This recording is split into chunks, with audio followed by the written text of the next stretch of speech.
All right, it's now time for Wiltfong Whiparound. Our director of recruiting, Steve Wiltfong, joining us with recruiting scoops from all over the country. Steve, we'll start with five-star edge Colin Simmons out of Duncanville, Texas. He's the number 20 overall player in the nation with over 40 offers, and some of the biggest names fighting for him are LSU, Florida, Miami, Texas A&M, and Texas. What's the latest in his recruitment?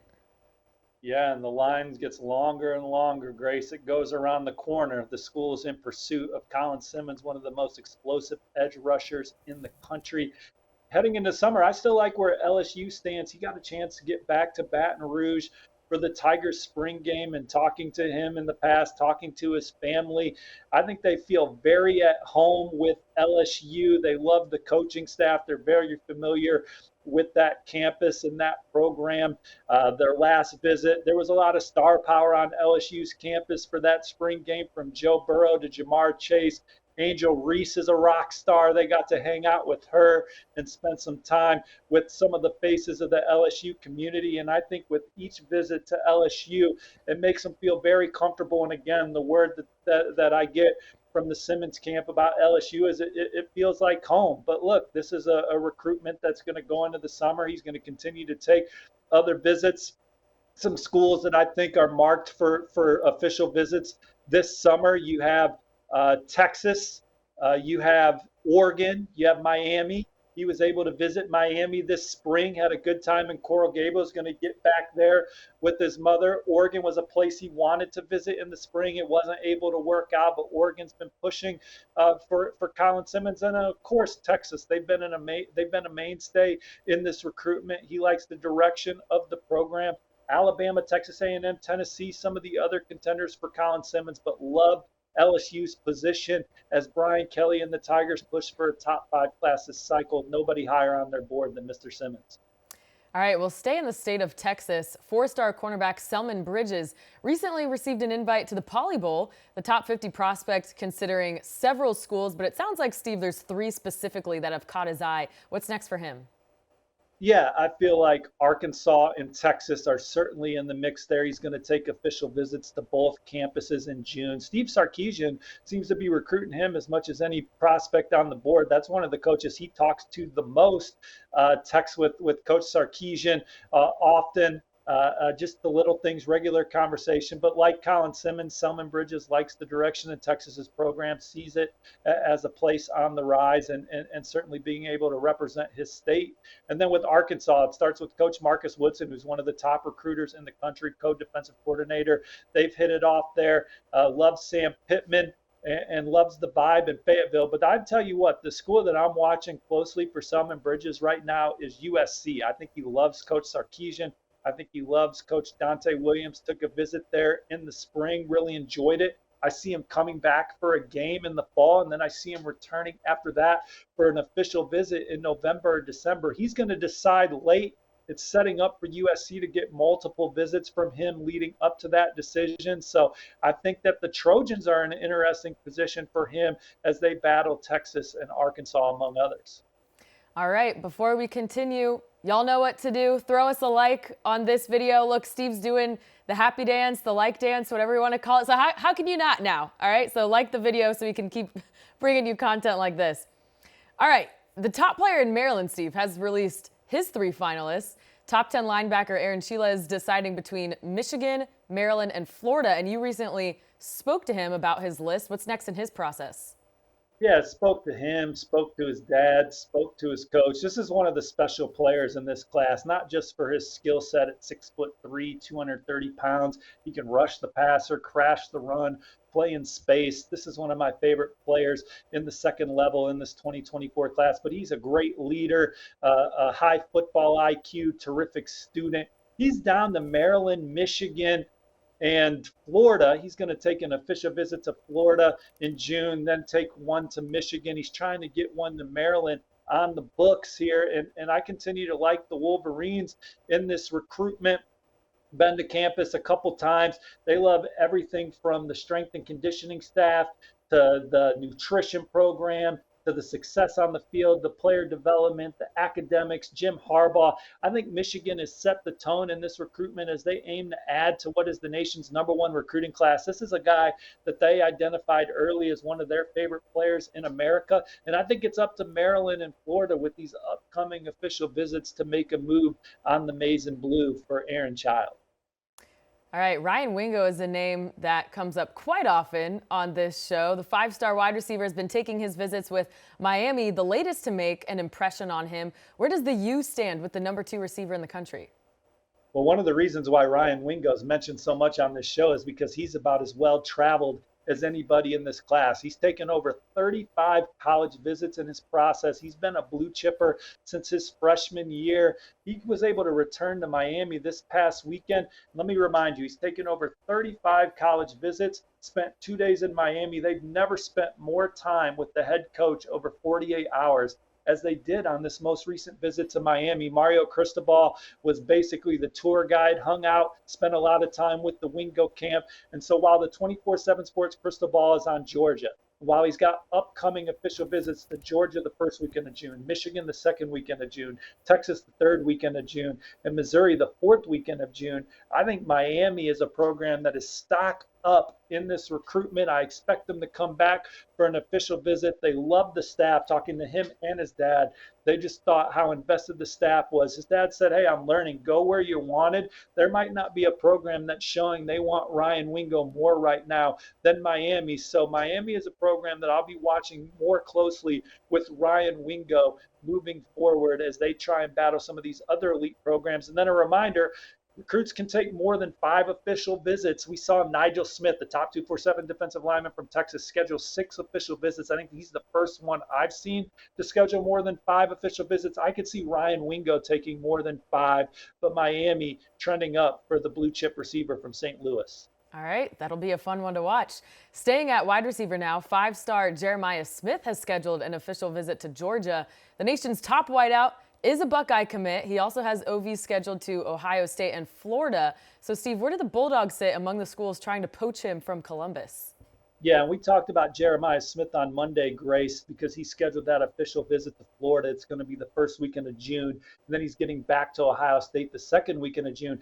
He is going to be at Georgia next weekend for Kirby Smart's scavenger hunt. He's going to be on an official visit. It's going to be a massive recruiting weekend for the Bulldogs as they make a run at 24/7 Sports' #1 ranked recruiting class of all time. Jeremiah Smith, one of the headliners coming in for the scavenger hunt. Now, it's tough to flip a receiver from Ohio State because of the relationship that Brian Hartline pours into with the recruits. The family, Jeremiah Smith, his parents, they love Coach Hartline. They trust him. The player development is obviously there. Ohio State's always pacing to have the first receiver drafted. The offense is off the charts under Ryan Day, who's also involved in this recruitment. But if I had to mark a school that was the biggest threat to flip Jeremiah Smith from Ohio State, it would not be Florida. It would be Georgia. I think with what Georgia's done on the field, 2 straight national championships, some of the reports that he has with Georgia commits and their top targets, Dylan Raiola. If Dylan Raiola ends up at Georgia like we have him predicted,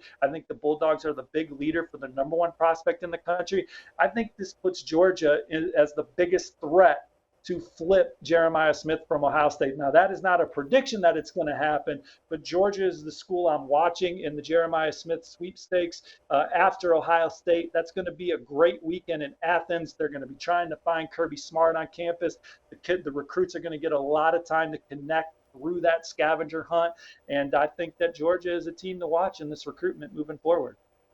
All right, USC also pushing for a few receivers left on the board. Lincoln Riley recently received a commitment from 4-star Xavier Jordan and is in the running for 5-star Mike Matthews and 4-stars TJ Moore and Draylon Miller. Now, Steve, considering who they already have and who they're pursuing, what's the ceiling for this Trojans wide receiver haul?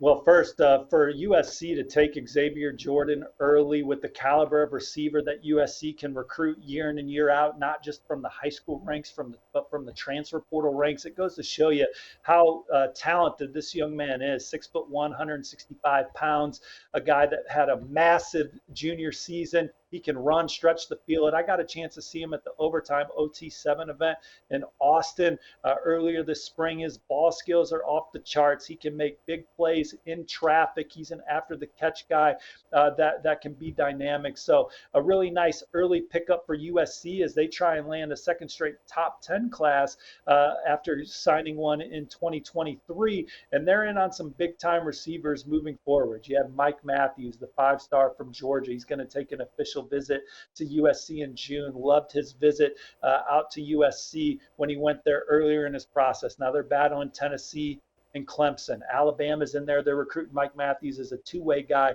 And then Georgia rounds out the top 5. But USC is in an interesting spot for Mike Matthews. Then you have Ryan Pelham from in-state, top 100 player in the 24/7 Sports recruiting rankings. Like Jordan, he is a big play guy, 52 receptions for over 1,000 yards, 10 touchdowns as a junior. I think they're battling Oregon for Ryan Pelham, but they're obviously well positioned for him. And then Draylon Miller out of the Lone Star State, one of the best pure football players in Texas in the 2024 class.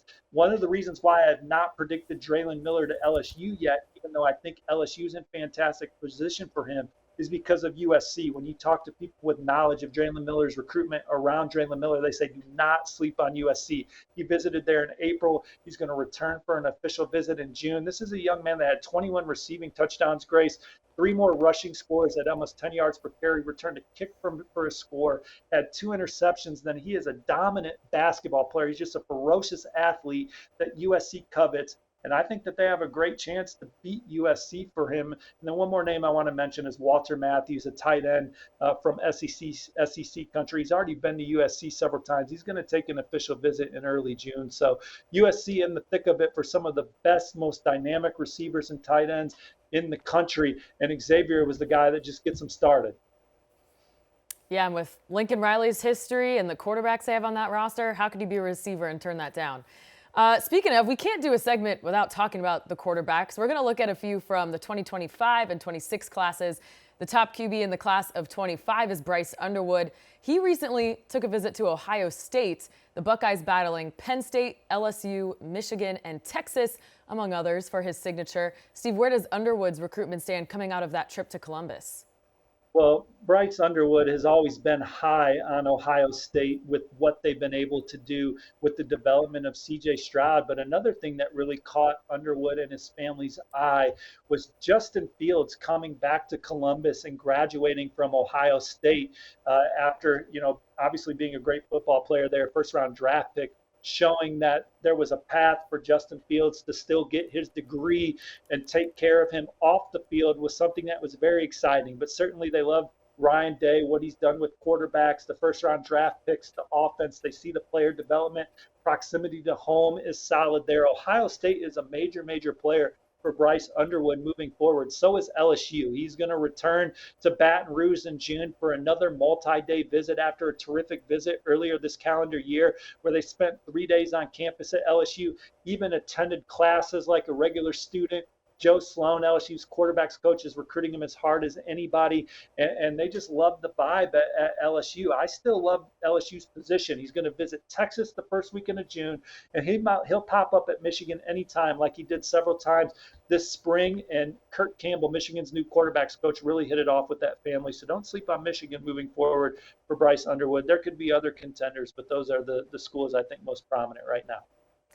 And in the 2026 class, Jared Curtis is the name we all need to get to know. The Nashville quarterback has already been offered by college football giants like Alabama, FSU, Miami, and Notre Dame. Steve, you just wrote a great story about him. Why is he such a highly sought-after prospect this early in his career? Yeah, this is the second 2026 quarterback we've talked about on this show and on Whiparound because he's elite. Right next to Julian Juju Lewis out of Georgia. This is a guy that's as coveted as anybody in the country at the position, regardless of graduation year, out of Nashville Christian High, All-State Mr. Football finalist, that throws the ball as well as any quarterback in America right now. He's already been to Alabama several times, going to go back in June. He's also going to visit Texas in June. He's been to Georgia, going to return to Georgia. Georgia loves him. Michigan just offered, Auburn just offered, Notre Dame just offered. He's going to get up to South Bend soon, amongst other places. LSU's in there. This is a guy.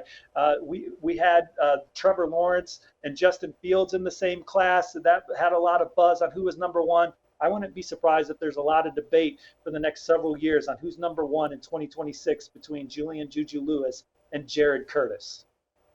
All right, one more time, Steve, before I let you go, can we get a little like dance? There you go. If you liked all the scoops from Steve, really, it doesn't get better anywhere else. Go ahead and like this video, subscribe to the channel. Yep.